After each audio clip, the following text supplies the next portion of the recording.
El calor no logró despertarme. Permanecí inmóvil mientras los rayos solares se filtraban por la ventana, bañándome lentamente.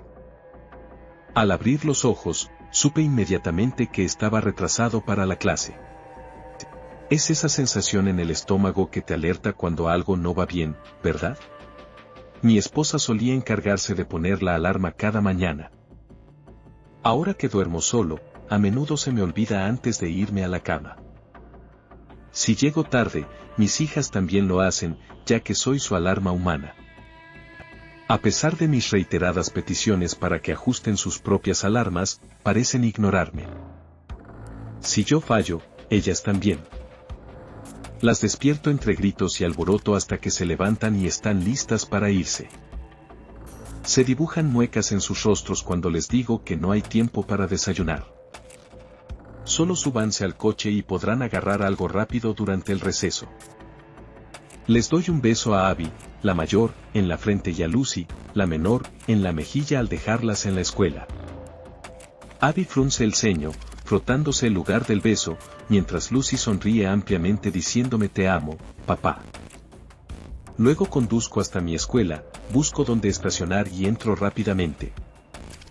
Casi corro al pasar junto a John, quien me lanza una mirada de desaprobación y confirma mi tardanza con su reloj, la cuarta vez este mes. Su paciencia con mi situación tiene un límite y estoy a punto de sobrepasarlo.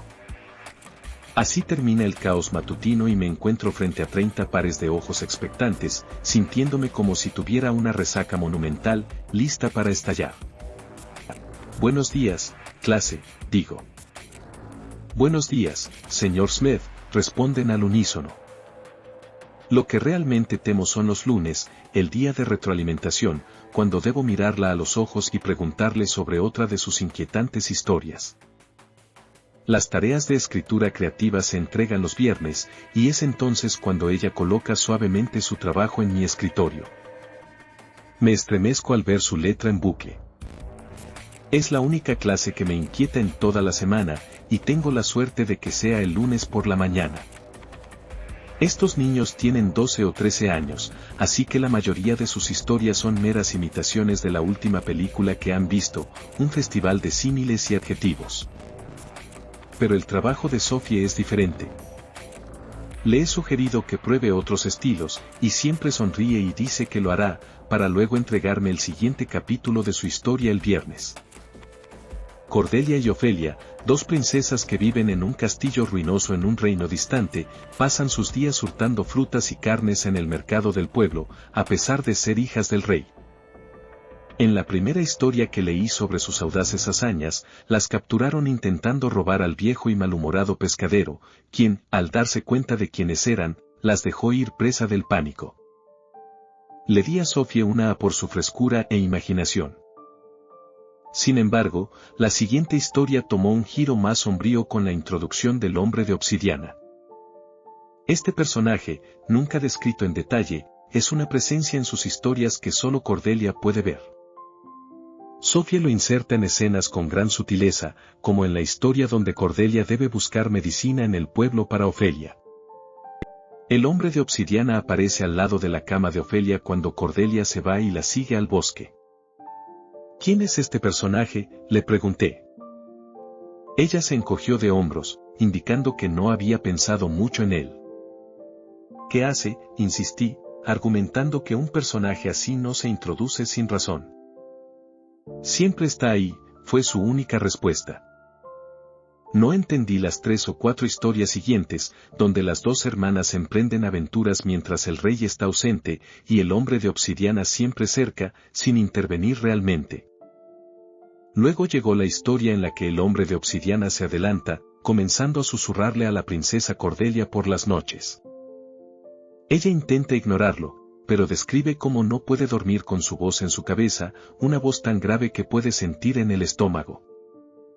Debe ser la voz de un dios, dice Cordelia. Fue entonces cuando noté el rostro pálido de Sophie y sus ojos oscurecidos. Hablaba poco en clase y, cuando lo hacía, solía romper en llanto. Su cabello estaba despeinado y su uniforme, descuidado. Finalmente, Tuve que decir algo, así que se lo mencioné a John, quien contactó al padre de Sophie. Nos sentamos con él un viernes por la tarde en mi aula y accedió a reunirse con nosotros.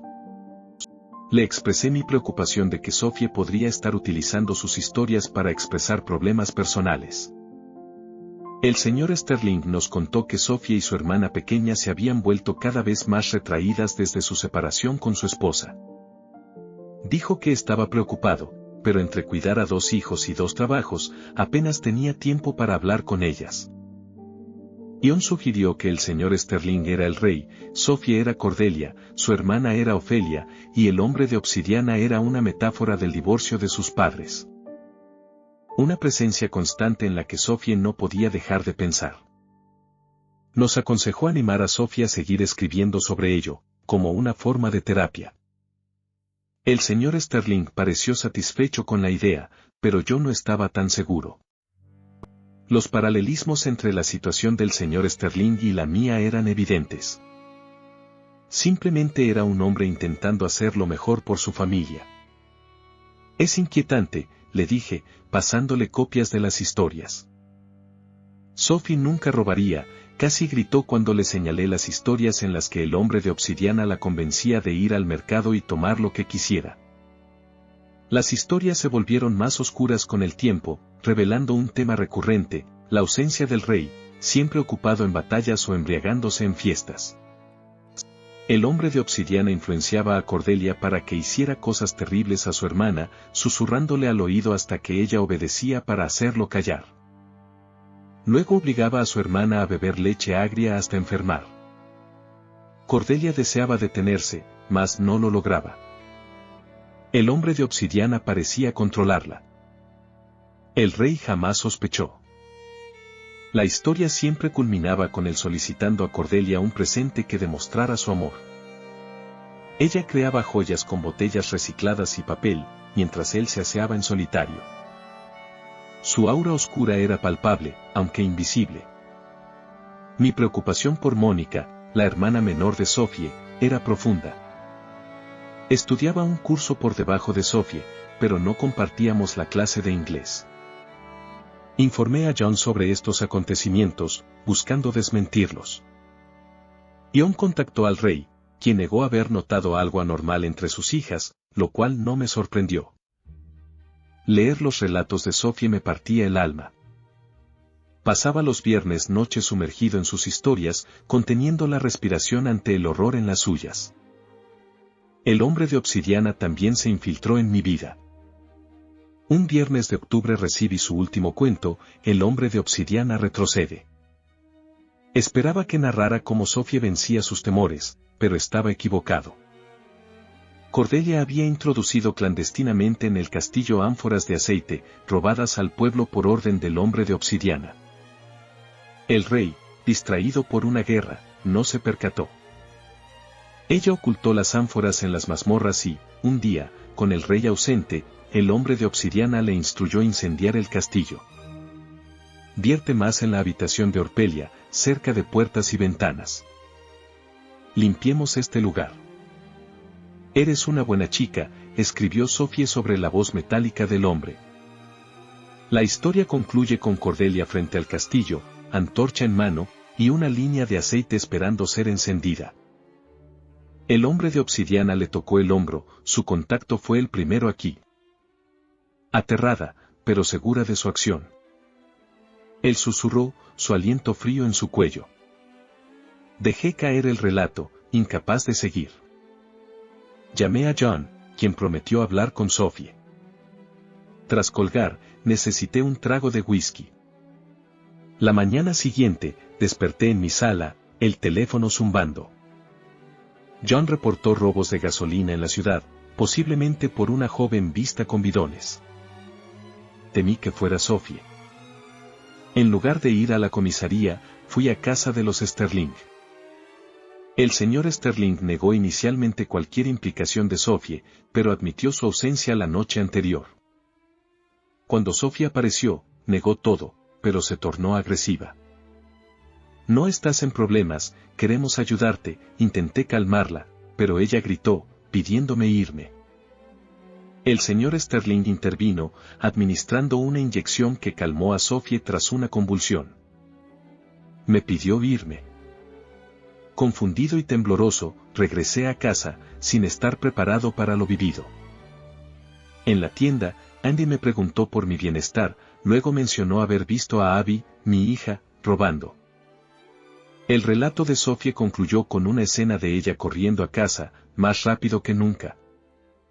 Columnas de humo y llamaradas emergían de la ventana del cuarto de Lucy, donde el fuego ardía con más intensidad y el olor a quemado era penetrante. Abby estaba sentada en el jardín trasero, balanceándose y murmurando melodías mientras tejía coronas de margaritas. Un rastro de hierba quemada se extendía desde la puerta trasera. Parecía ajena al incendio mientras entrelazaba las flores. Me uní a ella, observando impotente cómo el techo se venía abajo, engullendo mi mundo. Sentí el abrasador calor del fuego en mi rostro y me cuestioné si todo sería una pesadilla o si el calor finalmente me despertaría. Abby seguía allí, recién terminada su labor. Se colocó una corona en la muñeca y sostenía otra en su mano derecha. ¿Esa es para mí?, inquirí, con la voz ronca, señalando su mano. No, respondió ella.